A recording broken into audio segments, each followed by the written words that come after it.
Hey there guys, it's controversial here. So I just wanted to talk to you guys today about podcasts. Now I've noticed that as of late there have been more and more podcasts on the rise. Specifically, I think some of them were just before the pandemic, and yeah, some of them were just before the pandemic, but some of them pretty much blew up recently. And I've noticed that podcasts these days have saved a lot of disgraced YouTubers, and specifically big YouTubers, because on the platform of YouTube they've always been extremely popular podcast content creators, podcast content creators, vloggers and whatnot. And podcasting, like being someone who does a podcast, I feel like it is a skill, but it's not a skill that everybody necessarily has, because there are certain people who don't have the personality for it. But anyway, but I digress. So podcasts have saved quite a few disgraced YouTubers whose careers have really took a huge hit during, but probably before the pandemic and during the pandemic, and probably before the pandemic and during the pandemic.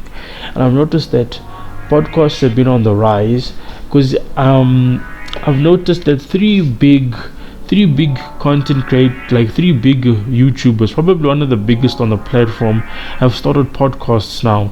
And they've started podcasts, like one of them started podcasts way before the whole big boom of podcasts. So like the biggest podcast I've seen these days is David Dobrik's The Views, Logan Paul's Impulsive, and H3H3 podcast. But to my knowledge, the H3H3 podcast was started a while ago, and it's only so the H3H3 podcast has been out for a while. That's what I know. And with everything that's going on, I've noticed that there are quite a few YouTubers who disgrace themselves on their personal platforms with stuff that they've done in the past. And with the uprise of podcasts are very little work, but are getting a huge reward. It's very low risk but big reward, because you're literally just talking. Anybody can talk pretty much. And I've noticed that they've podcasts have really grown because of this. More and more people are starting podcasts now. Instead of waiting until they grow big on the platform, they're starting podcasts, even though they have 200 subscribers on their podcast channels as opposed to their main channels. Then it's different.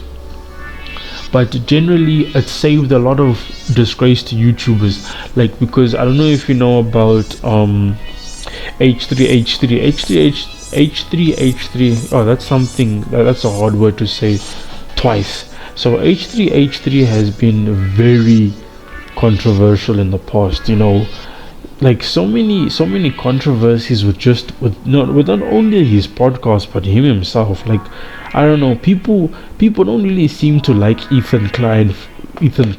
Like, I don't think it's anything personal, but I just think it's with his content and his questions, because he said racial slurs before. He's done so many bad things that people just ignore, because apparently YouTube has a hard on for him and YouTube defends him. There was a huge thing about where Keemstar versus H3H3 Ethan Klein, where they were having a back and forth. So it's kind of crazy to see that now. But yes, podcasts have saved many disgraced YouTubers, because even with Logan Paul, I remember it was back in I think it was 2016, no, 2015, either probably 2016 or 2015, back when Logan Paul did the whole Suicide Forest video, and he filmed a dead body, someone who had just committed suicide, probably like an hour or two prior to them getting to the forest. His body was still hung up.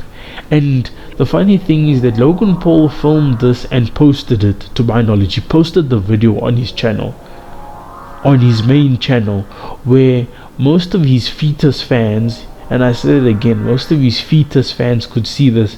And this was basically the start, you could say this was basically the start of the whole clout chaser genre when it comes to YouTube.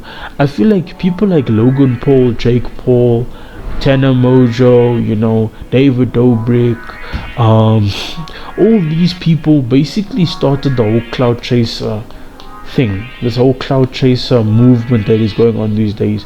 Now bear in mind, these are very big content creators, so their cloud chasing won't be as big as anybody else's cloud chasing, specifically someone who is on 200 followers on Instagram and then starts going and then setting on people's car alarms everywhere.